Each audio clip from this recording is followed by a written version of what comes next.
ऐसा संकट मोहे गरीब को जो तुमसे नहीं जात छुटाए। कोई ऐसा संकट दुनिया में नहीं है जो उसके बस का ना हो छुड़ाना। है तो नहीं ना। वो सब के दुखों का हरण करने वाला है। इसलिए उसे महापुरुषों ने क्या कहा, दुख भंजन तेरा नाम रे। दुख भंजन तेरा नाम रे। हमने उसको हरि कहा है। हरि हर, हरि हर, हरि माने, हरि माने, हरि माने हरण करने वाला, दुखों का हरण करने वाला।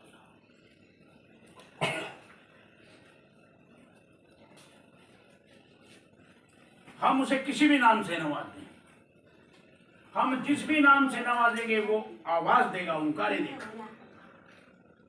वो हुंकारा देगा, मैं हूं। लेकिन सच बात यह है कि अगर हमें प्रत्यक्ष में जवाब चाहिए, हम जो मांग रहे हैं उसका हिसाब किताब तुरंत चाहिए, तो हमें किसी ऐसे व्यक्ति को तलाशना होगा जिसका सीधा संपर्क उस परमात्मा से है। अगर हम यहाँ डीएम से मिलने चले तो पहले पूछेंगे ना, भाई डीएम के कोई जानने वाला है क्या, हम उसके साथ चले, हमारा काम हो जाएगा। कोई दरोगा के जानने वाला है, कोई तहसीलदार के जानने वाला है, कोई एसडीएम के जानने वाला है, मेरा काम है यार, हो जाएगा। है क्या नहीं। हम परमपिता परमात्मा, वो है दृश्य पावर जो सर्वशक्तिमान है। अलग अलग लोगों ने, अलग अलग मजहबों ने अलग अलग नामों से उसे पुकारा है। कोई बोले राम राम, कोई खुदा, कोई बोले गोप गुशैया, कोई अल्लाह। कारण करण करीम तू, कारण भी वही है, करने वाला भी वही है। हम किस कारण यहां बैठे हैं, ये कारण भी वही है, और क्या मांग रहे हैं, ये मांगने वाला भी वही है। तो हम किसी ऐसे की तलाश करें जो उस परमपिता परमात्मा को सीधे तौर से जानता है, और उसकी पहचान कैसे होगी, जब हम रोज यहां बैठेंगे, रोज हमें बताया जाएगा तो समझ में आ जाएगा। और उसको कहते हैं हम गुरु। हम कभी किसी मंदिर मस्जिद गुरुद्वारे में जाएंगे जहां प्रतिमा रखी है, जहां मूर्ति बनाकर रखी है परमात्मा की, हम वहां जाकर हाथ जोड़ते हैं, कहते हैं हे परमात्मा, हे रामचंद्र जी, हे कृष्ण जी महाराज, हे दुर्गा देवी, मेरा फलाना काम कर देना। मन कह रहा है, विनती कर रहा है, और मन ही जवाब दे रहा है, तो तूने विनती कर ली, तेरा काम पूरा हो जाएगा। वो नहीं बोलता, वो नहीं बोलता, मन ही जवाब मांग रहा है, मन ही जवाब दे रहा है। हम ऐसे की शरणागत पकड़ लें, ढूंढने में दिक्कत, तलाश करने में परेशानी जरूर आएगी, लेकिन जिन खोजा तिन पाया गहरे पानी में। जिसने खोजा है उसको मिला है, जहां चाहा है वहां राह भी है, जहां डिमांड है वहां सप्लाई है। ये नियम है, नेचुरल प्रकृति का नियम है। तो जो हमें गुरु रूप में मिलता है, हम उसकी महिमा महापुरुषों ने यूं करके बयान की है। अब हम सब इसमें बोलेंगे, सतगुरु की महिमा। गुरु और सतगुरु एक ही पावर का नाम है, ठीक है। और उसको उच्चारण करेंगे बड़े प्रेम के साथ, भागम भाग में नहीं। इसलिए नहीं कि कब ये खत्म हो रहा हम उठ के चलें, बल्कि हमारा प्रेम इतना हो कि हम उसमें ओतप्रोत हो जाएंगे, एक तार हो जाए, दो तार ना रहे हमारे। हम एक तारे पे भजन गाते हैं कि नहीं, कभी कभी देखा हो किसी को? हाँ। वो एक तार का मतलब यही है कि उसमें जैसे इसमें एक तार है, हम उसकी धुन पर इतने मस्त हो जाए कि वही सुनाई दे बस।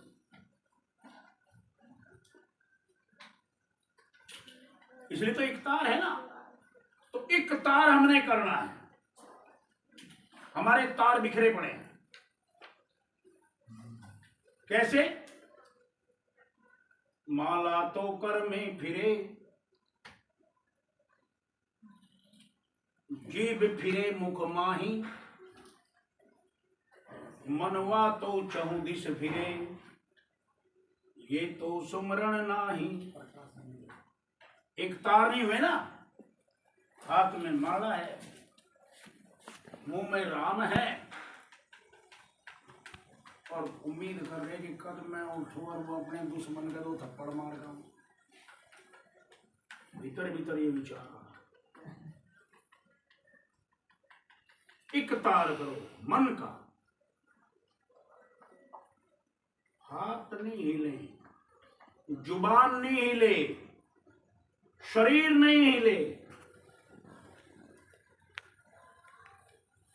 उस परम पिता परमात्मा में इतने प्रेम के साथ ओतप्रोत हो जाओ, इतने प्रेम करो, इतना प्रेम करो, जो जननी सुत पालती रखती नजर निहाल। जैसे माता अपने गर्भ में ठहरे हुए बच्चे की परवरिश करती है। माता से पूछो कैसे गर्भ की परवरिश करती है। गर्भ में बच्चा हो, चलती है, फिरती है, काम करती है, लेकिन ध्यान रखती है मेरा पैर टेढ़ा मेढ़ा ना पड़ जाए। क्यों? जैसे माता गर्भ को राखे जतन बनाए, ठेस लगे तो क्षण होए, ऐसे भक्ति जुड़ा है। हमें ऐसे ही परम पिता परमात्मा से प्रेम में, ध्यान में एकमेक होता है। बोलिए गुरुदेव की जय हो। अब हम चलते हैं अपने सतगुरु की महिमा के लिए। एक आप भी ले लो। पेज नंबर, प्रश्न नंबर 15 खोल लीजिए।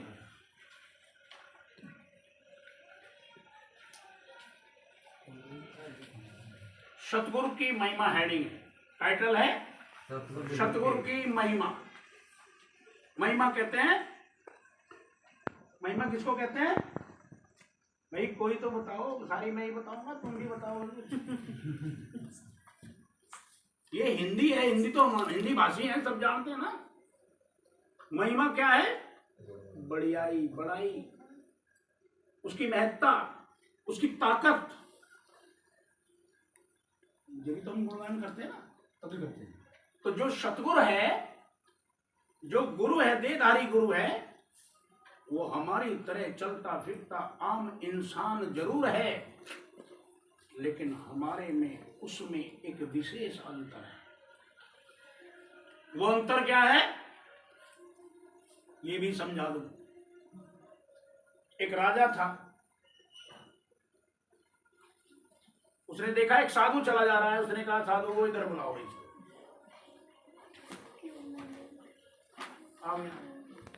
साधु महाराज,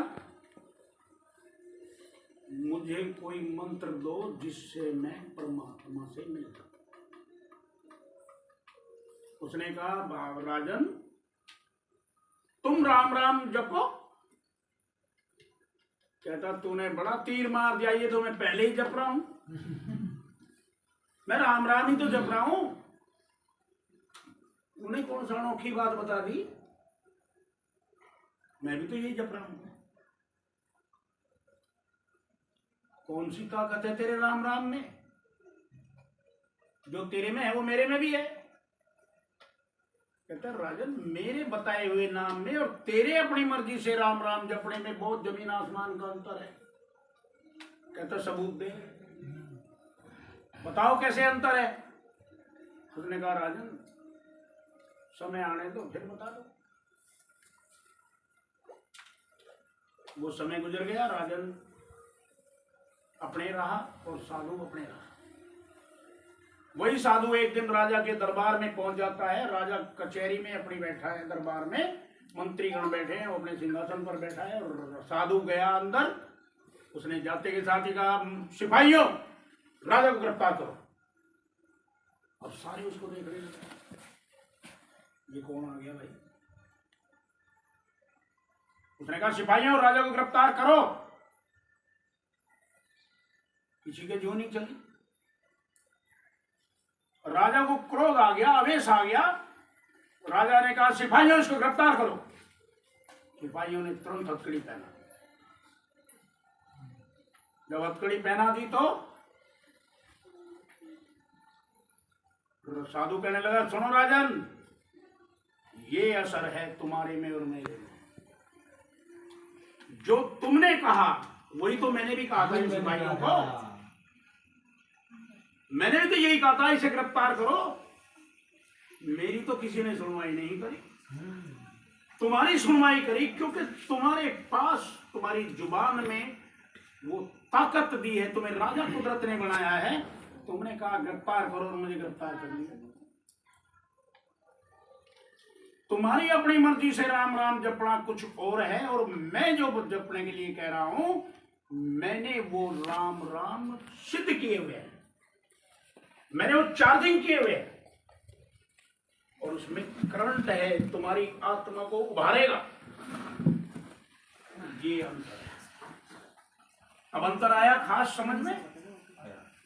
गुरु के पास हम जा रहे हैं, अगर उसके द्वारा बताए गए किसी सिद्धांत से हमें कुछ फर्क नहीं पड़ रहा तो समझ लो गुरु गुरु नहीं है। हम अपने को दोष सबसे पहले देते हैं, लेकिन ये भी समझ लो गुरु गुरु ही नहीं है। हम तो कह देते हैं हमें पता नहीं, हमें कमी है, लेकिन ना, वो बताए, हम अपनी ड्यूटी पूरी करें, फिर वो कमाल ना दिखाए तो मजा नहीं ना। बिल्कुल सही बात है। क्यों जी। अब मैंने तुम्हें कहा तुम 8 घंटे रोज देते हो, 30 दिन ड्यूटी देते हो, 240 घंटे महीने में होंगे, तनख्वाह मिलती है 1 महीने बाद। तुम सुबह और शाम हर रोज 1 घंटा ड्यूटी दो। सभी के लिए कह रहा हूं मैं किसी एक के लिए नहीं कह रहा। आज अपनी समस्याएं, अपनी दिक्कतें नोट कर लो। जिसकी भी जो समस्या है, मैं ये नहीं कहता कि मैं किसी की कौन सी भी चीज है, सब आप अपनी समस्याओं से अवगत है। जिस दिन 240 घंटे तुम परमात्मा की ड्यूटी ये दे लोगे जो मैं तुम्हें बता रहा हूं, उस दिन पक्के तौर से कह रहा हूं तुम्हारी 50% समस्याएं अपने आप हल हो जाएंगी। किसी के पास जाने की जरूरत नहीं है, किसी तीर्थ में नहीं, किसी मूर्त में नहीं, किसी देवी देवता पे नहीं, किसी भगवान पे नहीं। और इससे बड़ा सौदा क्या चाहिए बताइए। अगर तुम ही ड्यूटी ना दो तो मैं क्या करूं। क्यों नहीं। सही बात। जिसने ये हमें मंत्र दिया कि तुम इसे बोलो, जब मैं कह रहा हूं तुम इसे बोलना, अभी हमने विनती करी थी अपने परमपिता परमात्मा से, हाथ जोड़ के विनती करी। क्या करा, हम परमात्मा से के जब दर पे जाते हैं तो हम उससे क्या मांगते हैं। कोई बेटा, कोई बेटी, कोई पैसा, कोई मान, कोई सम्मान, कोई धन दौलत, जमीन जायदाद, रुतबा, ये मांगते हैं ना। हम राजा के पास जाकर के उसे कहते हैं 5 रुपए चंदा दे दे। कमाल नहीं है। अरे राजा की हैसियत तो देख लो भाई। 5 रुपए हम राजा के पास जाके चंदा मांगेंगे तो उसकी तौहीन है कि नहीं है। क्यों जी। हमारा सीधा संपर्क राजा से हो जाए, लोगों को ये पता लग जाए कि ये तो अशोक गहलोत से मिला हुआ है भाई, ये तो राजेश पायलट के लड़के सचिन पायलट से मिला हुआ है, वो मुख्यमंत्री बन गया है।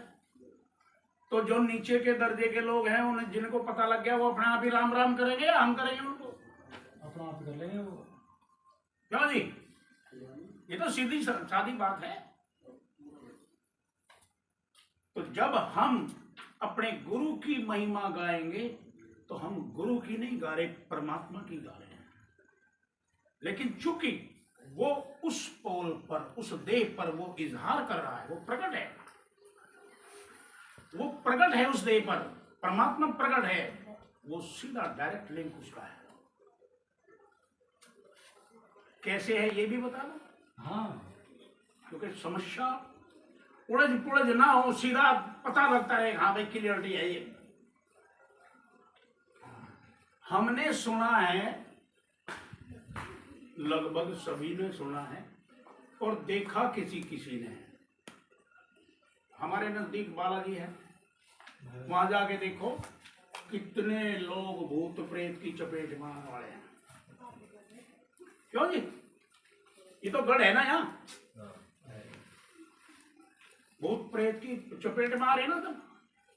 तो अगर कोई भूत प्रेत जिन आग बला देवी देवता किसी पर भी प्रकट होगा, किसी पर भी प्रकट होगा, तो वो किसी देह का चुनाव करेगा कि नहीं? मनुष्य देह का, किसी देह पे ही बोलेगा ना। कभी किसी ने देखा या सुना है कि किसी हाट हवेली पे बोल रहा हो, किसी बिल्डिंग पे बोल रहा हो, किसी गधे घोड़े पे बोल रहा हो? किसी ना किसी मानव देह का चुनाव करेगा ना, वही तो बोलेगा। कहते देवी सिर आ गई, देवता सिर आ गया। अगर ये चीजें अपना संदेश देना यहां चाह रहे हैं, मैं कौन हूं, मैं भैरव हूं, भैरव आ रहा सिर, मैं कौन हूं, मैं काली हूं, काली सिर आ रही, इसका मतलब आओ या ना हो, लेकिन मान लेते ना हम।